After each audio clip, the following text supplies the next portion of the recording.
उत्तर प्रदेश में 600 से कम कोविड-19 के मामलों वाले 55 अजला को कल से जुज़वी कोरोना कर्फ्यू से मिलेगी राहत। 1 जून से पीर से लेकर जुमे तक खुलेंगे बाजार, हफ्तेवार बंदी रहेगी जारी। कोरोना के तई बेदारी बढ़ाने के लिए इत्तलात और नशरियात वजारत ने मीडिया प्लेटफॉर्म्स के लिए जारी की एडवाइजरी। निजी टीवी चैनलों से कौमी सतह के हेल्पलाइन नंबरों को दिखाने की दी हिदायत। मुल्क में कोरोना के नए मामले में मुसलसल हो रही है कमी। कोरोना के 1,52,734 नए मामले आए सामने। गुज़िश्ता 24 घंटों में 2,38,000 से ज्यादा मरीज हुए सेहतियाब। और अलीगढ़ में जहरीली शराब पीने से 20 और लोगों की मौत। जहरीली शराब से मरने वालों की गिनती बढ़कर हुई 71। पुलिस ने शराब माफिया समेत 17 लोगों को किया गिरफ्तार।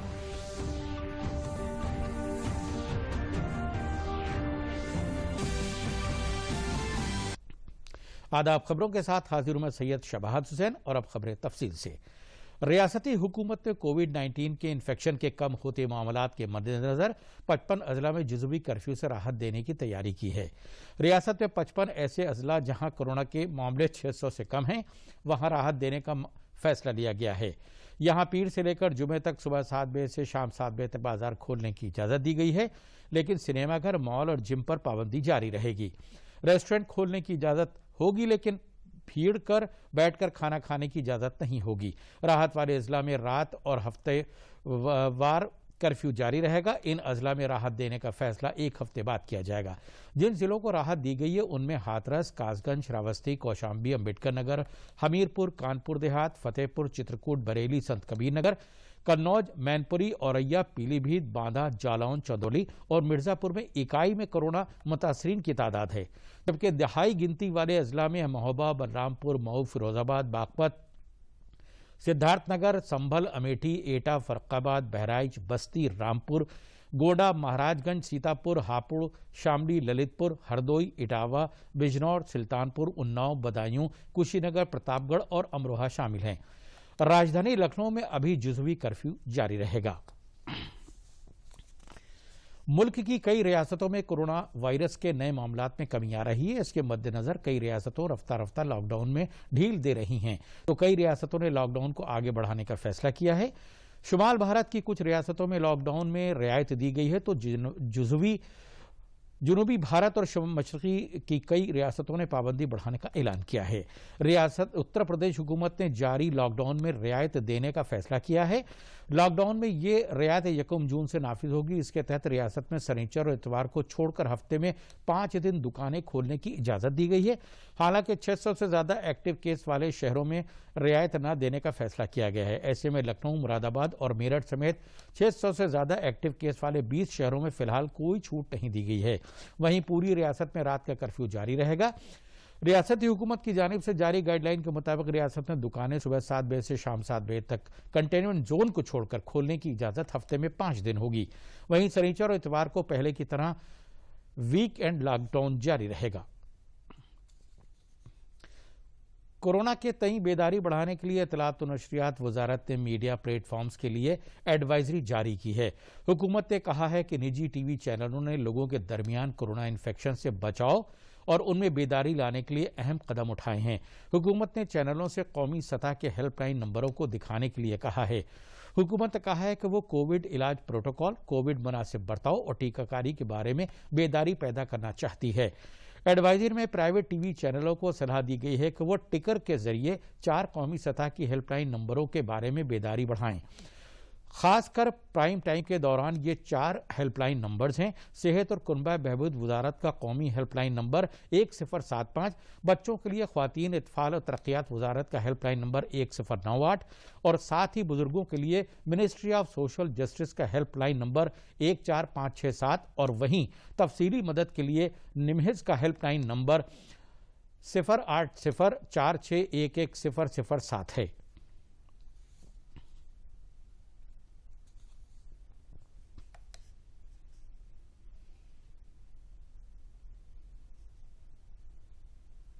मुल्क में कोरोना वायरस के यौमिया मामलात में मुसलसल गिरावट दर्ज की जा रही है। सेहत व कुनबा बहबूद के मुताबिक पूरे मुल्क में कोरोना के 1,52,734 नए मामले सामने आए हैं, जो कि गुज़िश्ता 50 दिनों का सबसे कम आदाद शुमार है। वहीं गुज़िश्ता 24 घंटों में 2,38,000 से ज्यादा मरीज इलाज कराकर ठीक हो चुके हैं। इस वक्त मुल्क में एक्टिव मामलात की कुल तादाद 20,26,092 है। गुज़िश्ता 24 घंटों में कोरोना से 3,128 लोगों की मौत हुई है। वहीं महलूकीन का कुल आदाद शुमार 3,29,100 हो गया है।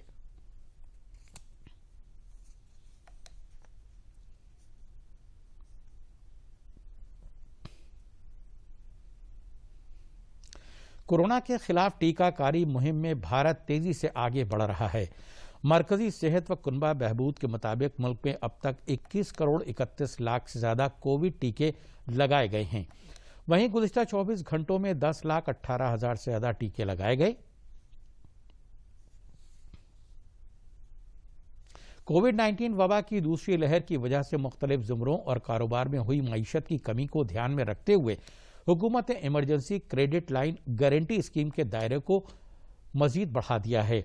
Emergency credit line guarantee scheme 3 के तहत अहल अफराद के लिए 500 करोड़ रुपए के कर्ज बकाए की मौजूदा हद को हटाया जाएगा, बशर्ते कि ये हर उधार लेने वाले को ज्यादा से ज्यादा emergency credit line guarantee scheme 40% या 200 करोड़ रुपए उनमें से जो भी कम हो महदूद किया जाए। Emergency credit line guarantee scheme 3 के तहत शहरी हवाबाजी हल्का अहल होगा। शहरी हवाबाजी के वजीर हरदीप सिंह पुरी ने कहा है कि दर्जा फेहरिस्त और गैर दर्जा फेहरिस्त एयरलाइंस, एयर एम्बुलेंस और हवाई अड्डे emergency credit line guarantee scheme के तहत फायदा उठा सकते हैं। नायब वजीर आला केशव प्रसाद मौर्य ने प्रयागराज में प्रेस कॉन्फ्रेंस करके मरकजी हुकूमत के 7 बरस मुकम्मल होने पर मरकजी हुकूमत की हुसूलियाबियां बताईं। वहीं रियासती हुकूमतों के जरिए किए गए कामों के बारे में भी उन्होंने बताया। उन्होंने कहा कि मैं गरीब कल्याण, मजदूर कल्याण और किसान कल्याण के साथ मुल्क और रियासत की तरक्की के लिए भी हमेशा वक्फ रहा हूं। उन्होंने कहा कि मुल्क में कोविड-19 की पहली लहर के चैलेंज को मुल्क के अवाम के ताबून से निपटाया गया। दूसरी लहर में हम लोगों को बहुत बड़ा नुकसान हुआ है, लेकिन अब हालात काफी काबू में हैं।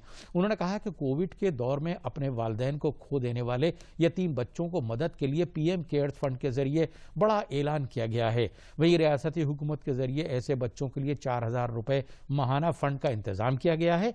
उन्होंने अपोजिशन पर तनकीद करते हुए कहा है कि इस वक्त मुल्क में गलत तशहीर करने का काम अपोजिशन के जरिए किया जा रहा है।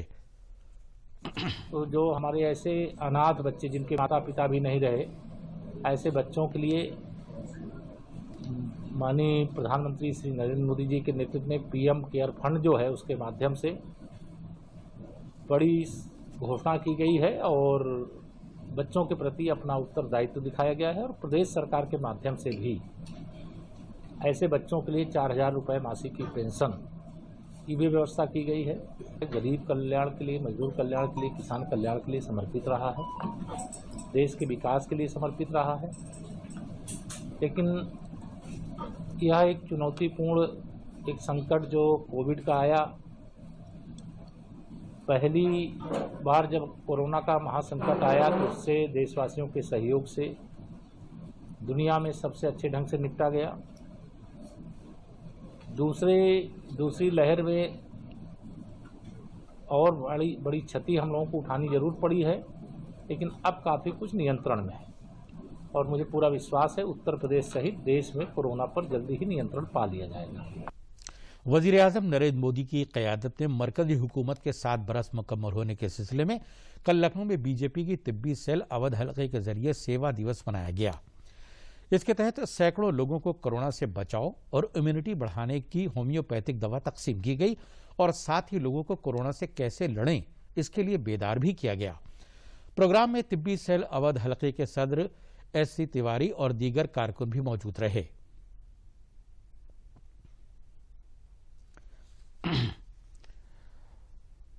अलीगढ़ जिले में जहरीली शराब से पीने से महलूकीन की गिनती बढ़ती जा रही है।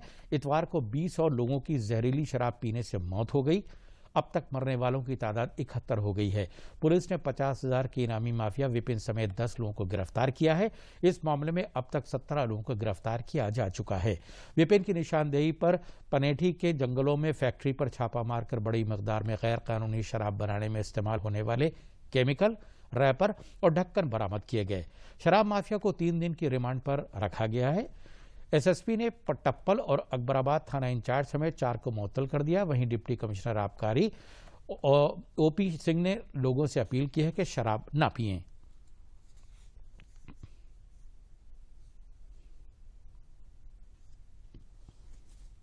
करसुआ गांव है, यहाँ ठेका है शराब का। 2-3 दिन से यहाँ ऐसी शराब बिक रही है जिससे पी के लोग बीमार रहे हैं। यहाँ कई डेथ है गई, पड़ोस के गांव में है गई, लोग अंधे है गए, मर रहे हैं। 10 लोग हॉस्पिटल में भर्ती हैं। 4-5 प्लांट के ड्राइवर खत्म है गए। 3 या गांव में मौत है गई। 10 लोग हॉस्पिटल में। तो क्या वजह है इसके पीछे? ये शराब है, बस ये शराब जो है, ये कोई ऐसी शराब या ठेका पे बिकी है जिससे पी के लोग बीमार हुए हैं और यही बन रहे हैं। ये सब मेरे बड़े भाई थे और दारू पी करके इनको इनकी डेथ हुई है। कितने लोगों की डेथ हुई है गांव में? करीबन 3 लोगों की। 4-5 लोग घायल तरीके में प्लांट पे, और कुछ प्लांट के ड्राइवर हैं। कैसे मौत हुई? दारू से, जहरीली दारू। जनपद अलीगढ़ में हाल फिलहाल में जो जहरीली शराब से हुई मौतों के संबंध में मेरे द्वारा 6 टीमें गठित की गई थी, जिनके द्वारा तत्परता से कई जगह दबिशें डाली गई और पहले 48 घंटे के अंदर ही 17 लोग गिरफ्तार किए जा चुके हैं। इसमें कई ठेके के मालिक, कई सेल्समैन, कई उनके जो वहाँ पर केयर टेकर होते हैं या सुपरवाइज़र होते हैं वो। इसके अलावा जो मेन मास्टरमाइंड है, इनमें से एक अनिल चौधरी और एक अन्य व्यक्ति विपिन यादव, जिसके ऊपर 50,000 रुपये का इनाम रखा गया था, इन सभी को गिरफ्तार कर लिया गया है और इनको हिरासत में लेकर के और इनके जो सहयोगी हैं, क्लोज सहयोगी हैं, उनको हिरासत में लेकर के उनकी निशानदेही पर जो इससे संबंधित फैक्ट्री है जहां पर ये लोग इसका मैन्युफैक्चरिंग कर रहे थे, और उस जगह को भी पुलिस द्वारा तत्काल वहां पर रेड किया गया है। वहां पुलिस और मजिस्ट्रेट के साथ भारी मात्रा में अवैध बनाने का जो उपकरण है, सामग्री है, उसको कब्जे में लिया गया है। कोरोना वबा की दूसरी लहर में लखनऊ में लोग एक दूसरे की मदद करने के लिए सामने आ रहे हैं। कहीं बेसहारा लाशों को आखिरी रसूमात का जिम्मा नौजवानों ने उठाया है, तो कहीं समाज के लोग कोरोना मरीजों और उनके तीमारदारों को खाना पहुंचाने की जिम्मेदारी निभा रहे हैं। इन मददगार लोगों में एक शख्स ऐसा भी है जिसने बेज़बान जानवरों के दर्द को समझा और उनके लिए खाने के साथ साथ मरहम पट्टी का जिम्मा भी उठाया है। कहते हैं कि खून के रिश्ते बहुत गहरे होते हैं। हालात चाहे जो भी हो, ये हमेशा अपनों के साथ होते हैं। लेकिन कोविड महामारी में कुछ लोग ऐसे भी हुए जिन्होंने अपनों को उस वक्त छोड़ दिया जब जीवन में आखिरी रस्म निभाने भी नहीं आए। कुछ के पास पैसों की मजबूरी थी तो कुछ अपने आप को खतरे में नहीं डालना चाहते थे। लखनऊ के अभिषेक गुप्ता ने कोरोना से हुई मृत्यु के बाद लावारिस बेसहारा शवों का अंतिम संस्कार कराने का फैसला किया। ये घटना है, एक हमारे बहुत बचपन के प्रिय मित्र हैं, उनके पिताजी का आकस्मिक मृत्यु हो गई थी। तो उनको हम लोग जब दाह संस्कार करने उनका घाट पे गए, तो हम लोग घाट से लौट रहे थे, तो वहाँ पे घाट के बाहर एक लगभग 60 से 65 वर्ष के बुजुर्ग अपने 29 से 30 साल के नौजवान बेटे की लाश को लेकर ई रिक्शे में बैठे हुए थे।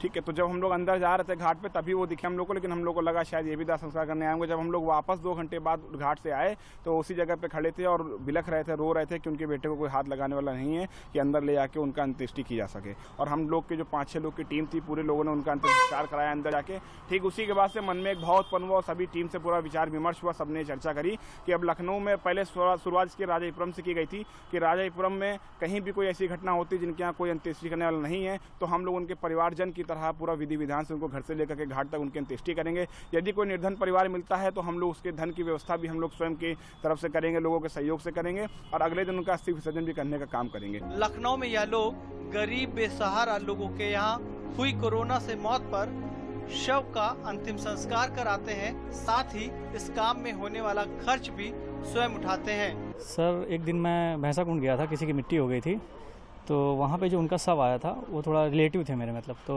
उनका कहने का मतलब ये था कि उन्होंने जो गाड़ी की थी एम्बुलेंस, उन्होंने मनचाहा रेट लिया 10,000 रुपये। तो मैंने देखा इस चीज़ को, मुझे बड़ा वो अफसोस हुआ उस चीज़ का, तो मैंने निःशुल्क सेवा अपने तरफ से वो किया, लोगों को मैसेज किया और मैंने खुद जाके मैंने वहाँ पे छोड़ा उस चीज़ की निःशुल्क सेवा, मतलब लखनऊ में ही। भोजन की जरूरत सिर्फ इंसानों को ही नहीं बल्कि उन बेजुबान जानवरों को भी है जो शायद ही अपना दर्द बयां कर पाते हो। ऐसे में लखनऊ के एक युवा छात्र आदर्श ने बेजुबान जानवरों की पीड़ा को समझा और वो रोजाना भूखे प्यासे जानवरों को खाना खिलाते हैं। आदर्श जानवरों को सिर्फ खाना ही नहीं खिलाते बल्कि घायल जानवरों की मरहम पट्टी भी करते हैं। जानवर भी काफ़ी परेशान थे, ना उनको कोई रोटी देने वाला है, ना कोई उनको चारा देने वाला है, ना कोई उनको पूछ रहा है, तो ना कोई मोहल्ले के लोग भी उनको कोई पूछने के लिए नहीं है। तो उसी समय बस मेरे मन में एक ही चीज़ का विचार यही आया कि क्यों ना बेजुबान जानवरों की भी हम मदद करें। तो शुरुआत हमने अपने गली मोहल्ले के ही जानवरों से शुरुआत की, जिसमें कुत्ते भी थे, पिल्ले थे, और उनको चोट वोट अगर लग जाती थी, जैसे या किसी के आपस में लड़ के अगर उनको चोट लगती थी तो उनको पट्टी करना है, उनको दवाइयाँ देना है, उनको चारा देना है, दूध देना है, पानी पिलाना है। कोविड के इलाज में जरूरी प्लाज्मा और दवाइयों के लिए हुई कालाबाजारी और बेतहाशा पैसों की मांग की खबरें सामने आनी शुरू हुई तो लखनऊ के प्रशांत दूसरों की परेशानी देख खुद को रोक नहीं सके। प्रशांत ने अपने दोस्तों के साथ टीम बनाई जो लोगों को जरूरत पड़ने पर खून, प्लाज्मा और खाना पहुंचाते हैं। जो लोग समाज सेवी हैं या युवा हैं जो आगे आके मदद कर सकते हैं, लोगों की सहायता कर सकते हैं घर पे रहते हुए, तो उन लोगों का एक समूह बनाने का मन में प्रेरणा आई और वो 150 लोग आज तक जुड़े हुए हैं जो लोगों तक, ज़रूरतमंद लोगों तक, चाहे वो ब्लड डोनर पहुंचाना हो या उनके घरों में खाना पहुंचाना हो या जो लोग होम आइसोलेशन में हो उनके घरों में भोजन पहुंचाना हो, राशन पहुंचाना हो, विभिन्न प्रकार की जो भी ज़रूरत की चीज़ें उन तक पहुँचाने का काम करते आ रहे हैं सभी लोग। कोरोना से लड़ने या रोकने के लिए सामाजिक दूरी बनाना और मास्क पहनना जितना जरूरी है उतना ही जरूरी है दिलों में एक दूसरे की मदद करने का जज्बा रखना। नवाबों के शहर लखनऊ ने दुनिया को एक बार फिर दिखाया है कि यह शहर तहजीब के साथ साथ उन मददगारों का है जिनके लिए कोरोना काल में भी खुद से ज़्यादा ज़रूरी पहले आप हैं। कैमरामैन रामजी बाजपेयी के साथ Amit Kanaujia, DD News, Lucknow. Meerut police की कोशिश से मेरठ में पुलिस एहलकारों के लिए 30 बेड का कोविड-19 अस्पताल बनकर तैयार हो चुका है, जिनमें कोरोना मुतासरा मरीजों का बहुत अच्छी तरह से इलाज चल रहा है। पुलिस अस्पताल मेरठ के इंचार्ज डॉक्टर सुभाष ने बताया है कि कोरोना इन्फेक्शन के मद्देनजर 30 बेड का यह अस्पताल बनाया गया है, जिसमें ऑक्सीजन और दवाइयों समेत कोरोना मरीजों के लिए सभी सहूलियात मौजूद हैं। इस अस्पताल में कोरोना मरीजों का इलाज सही तरीके से हो रहा है, जिससे मरीज ठीक हो रहे हैं।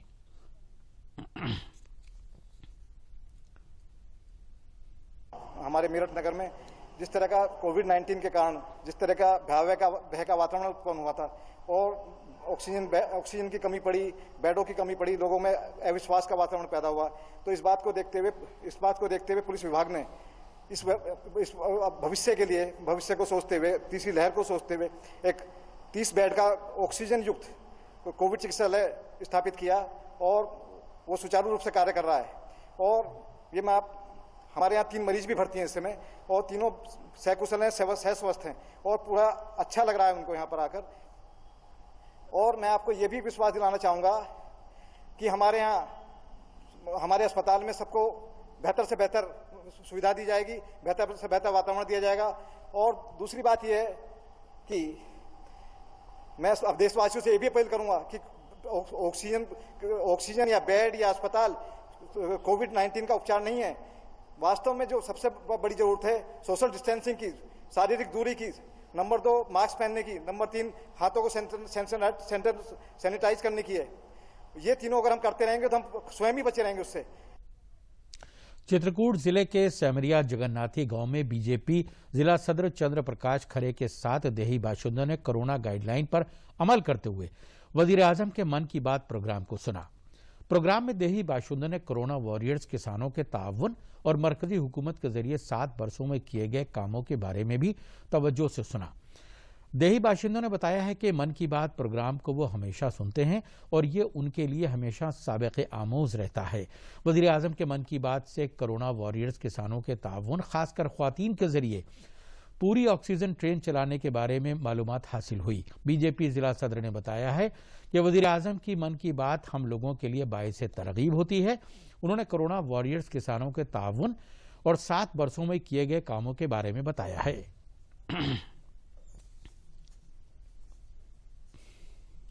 आज उन्होंने जहां साइक्लोन की चर्चा की, वहीं दूसरी ओर कोरोना की महामारी से लड़ रहे लोगों को जिन लोगों ने उस कोरोना महामारी के दौरान एक कोरोना योद्धा के रूप में काम किया है, उन सब की चर्चा करने का उन्होंने काम किया। और निश्चय तौर पर प्रधानमंत्री जी ने, चाहे उत्तर प्रदेश के मिर्जापुर जिले के दिनेश जी हों, चाहे उस ऑक्सीजन की जो ऑक्सीजन एक्सप्रेस चलाने वाली महिलाओं की टीम हो, पायलट हों जो वायुसेना के, जिन्होंने विदेशों से ऑक्सीजन टैंकर लाने का काम किया, उन सभी की चर्चा करके उन सबका जो उत्साहवर्धन किया, तो देश के तमाम लोगों को ऐसा लगेगा कि हमको सबको भी इस कोरोना युद्ध की लड़ाई में आगे आना चाहिए। जैसे हम सुनते थे सबका साथ सबका विकास, उस दृश्य में हमने देखा भी देख रहे थे कि किसानों को ही उन्होंने किसानों के हित में बहुत काम किया। हमारे किसानों के लिए एक उच्च स्तर की एमएसपी जो उन्होंने लागू किया है, उस निश्चित रूप से किसानों की आय दोगुनी करने का जो उन्होंने लक्ष्य रखा था वो पूरा होगा। हमारा देश आज वैक्सीन के मामले में अग्रणी भूमिका निभा रहा है। अभी मन की बात हम सुने, इससे हमें काफी प्रेरणा मिलती है। जिस तरह प्रधानमंत्री नरेंद्र मोदी जी ने बताया कि किस तरह महिलाएं पुरुष सब साथ मिलकर के बढ़िया काम कर रहे हैं, तो इससे यही प्रेरणा मिलती है कि गांव का, शहर का, कहीं का भी हर एक व्यक्ति जिसकी जो जवाबदारी बनती है सभी का सहयोग करे। जिला कानपुर देहात के अकबरपुर रनिया रुकन असेंबली प्रतिभा शुक्ला ने साबिक रुकन पार्लियामेंट अनिल शुक्ल वारसी और देही बाशिंदों के साथ मिलकर वजीर आजम के मन की बात प्रोग्राम को सुना और लोगों को इससे तरगीब लेने के लिए भी कहा। मरकज की मोदी हुकूमत के 7 बरस मुकम्मल होने पर इलाके के कंधिया, मोहम्मदापुर और रनिया समेत दर्जनों गांव में जाकर वैक्सीनेशन कैंप का इनेकाद भी किया गया। इस मौके पर महकमा सेहत की जानिब से देही बाशिंदों को कोरोना की वैक्सीन लगाई गई। इसके साथ ही गांव की गलियों को सैनिटाइजेशन का काम भी करवाया गया। वहीं रुकन असेंबली प्रतिभा शुक्ला ने गांव के गरीब लोगों को दवा और राशन भी तकसीम किया। साथ ही लोगों को कोरोना वैक्सीनेशन लगवाने के लिए रागिब भी किया।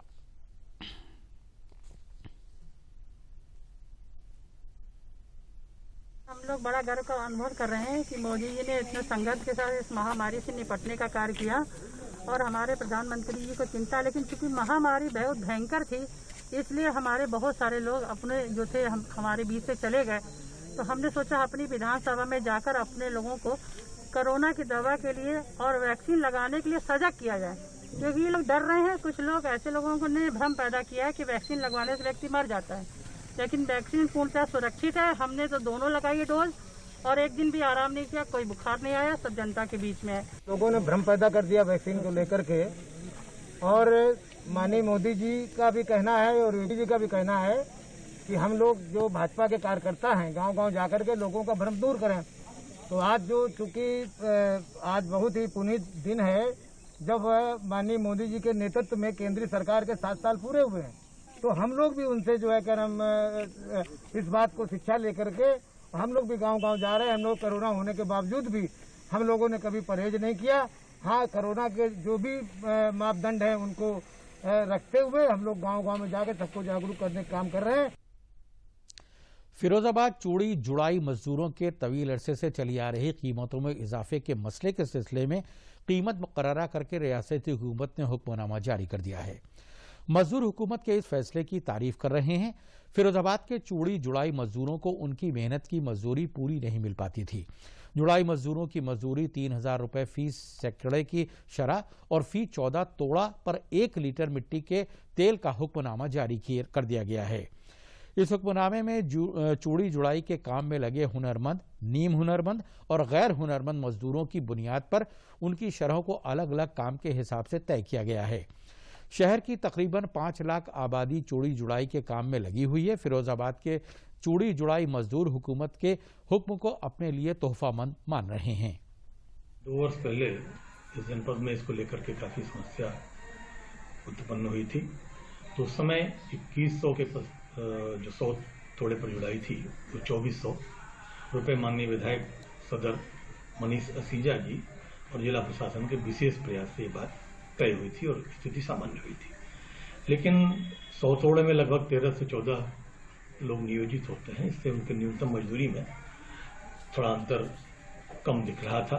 तो माननीय विधायक जी ने इसे विधानसभा में भी उठाया।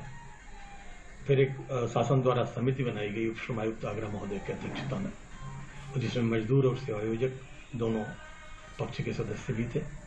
उसमें कई बैठकें इन लोगों की हुई और वर्तमान में अब ये सौतोड़े पर 3000 रुपये शासन द्वारा निर्धारित की गई हैं। लगभग 600 रुपये की बढ़ोतरी हुई है। बहुत लोग परेशान थे और सबसे बड़ी जो समस्या आ रही थी, रोजगार न मिलने के कारण या कम मजदूरी के कारण लोग अपने शहर से पलायन कर दूसरे शहरों में जाकर मजदूरी करते थे, तब जाकर कहीं पे अपने बच्चों का पालन पोषण कर पाते थे। अब जब भारतीय जनता पार्टी की सरकार आई है, तब से हमारे शहर के माननीय विधायक मनीष सिसोदिया जी के अथक प्रयास से इन्होंने इस बात को, लोगों के दर्द को समझा, उसकी पीड़ा को समझा, इस बात को विधानसभा में उठाया, तो उस बात को पास किया गया। अभी तक होता क्या था, हड़ताल तो होती थी लेकिन कोई कानून पास नहीं हो पाया था। इस संबंध में हम सभी लोगों की तरफ से माननीय विधायक जी का आभार व्यक्त करते हैं कि उन्होंने कानून पास कराया। अब जो शासनादेश आया है 3000 रुपये प्रति 100 तोड़े पे जो लोगों को मिलेगा, उसमें सब रेट वाइज बाकायदा लिखित में हुआ, अभी तक लिखित में नहीं होता था। जो सरकार के यहाँ से आदेश आ रहे हैं, अगर वो हमें लोगों को मजदूरी मिलती है, जैसे सरकार ने 3000 रुपये सैकड़ा रेट की है, वो हम पसंद हैं। और 14 तोड़े पे 1 लीटर तेल चाहिए। अगर ये हमें इस कारखाने से मिलता है तो हम खुश हैं। हमारे घर की घर गृहस्थी चलती है, हमारे बच्चे ही पलेंगे उसमें से। अब 3000 रुपये की रेट हो गई है, 100 तोड़ों पर 3000 रुपये मिलेंगे। सरकार ने ये रेट फिक्स करी है, हम लोगों को बहुत फायदा होगा, पढ़ाई लिखाई में बहुत फायदा होगा हम लोगों को। जो सरकार ने अभी जो रेट लागू की है, वो अगर हमको मिलने लगे और कारखानेदार यहाँ के जो उद्योगपति हैं उसका पालन करें तो हमको बहुत राहत मिलेगी। आज आलमी यौम-ए-इंसदाद तंबाकू है। साल 2021 की थीम है कमिट टू क्विट, यानी छोड़ने के लिए पाबंद अहद। हाल ही में आलमी सेहत तंजीम ने यह इंतबाह दिया है कि तंबाकू के इस्तेमाल से अपने फेफड़ों को नुकसान पहुंचाने वाले लोगों को कोरोना से मौत का खतरा 50% ज्यादा होता है। इसलिए कोरोना इन्फेक्शन के असर को कम करने के लिए सिगरेट नोशी और तंबाकू मसनूआत इस्तेमाल न करने में ही भलाई है।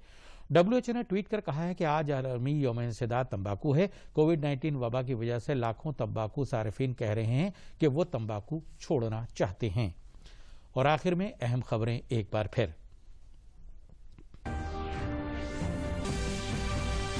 उत्तर प्रदेश में 600 से कम कोविड-19 के मामले वाले 55 अजला को कल से जुज़वी कोरोना कर्फ्यू से मिलेगी राहत।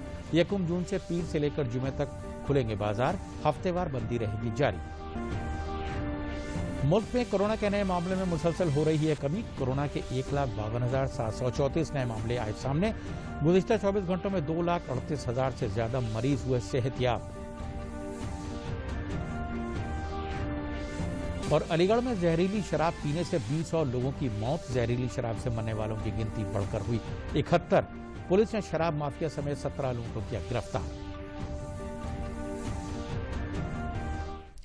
खबरों में बस इतना ही। और जिस तरह से मैंने मास्क पहना है, आप भी जब भी घर से बाहर निकलें हमेशा मास्क लगाएं, हाथों को वक्त वक्त पर धोते रहें या सैनिटाइज करते रहें और मुनासिब दूरी बनाए रखें। इसी के साथ शबाहत हुसैन को दीजिए इजाजत। शब बखैर।